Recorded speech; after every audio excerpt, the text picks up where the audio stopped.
Umar Hashim su ya suke kulla ma makirci. Da MD da Hajara. To amma wace babbar cikin su? Bizan Hajiya Nafisa. Haka ne? Haka ne? Haka ne abin da Umar Hashim ya ce? Tabbas akwai. Kuma abin da yasa ban tunkare ka da magana ba, faɗan Hajiya Nafisa da Hajara ne ya dauke min hankali. Ka ji abin da riga ma ko? Kai ban dawo kanka ba. Kuma saboda wani faɗan Hajiya Nafisa shine zaki yi faɗa min abin da za yi Umar Hashim? Wallahi abin da kunne na ji.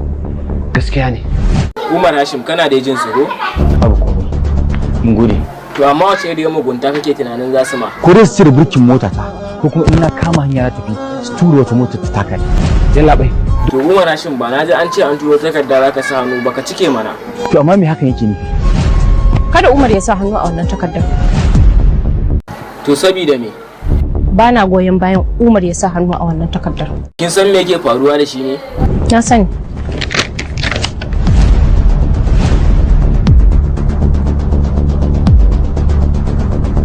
Assalamu alaikum ɗan uwa masu kallon tashar Saski TV interview da kuma Bash Comedy TV. Muna so ku ci gaba da danna mana subscribe da alamar ƙararrawa ta yadda za mu ringa kawo muku sababbin shirye-shiryenmu da zarar mu daura. Mun gode.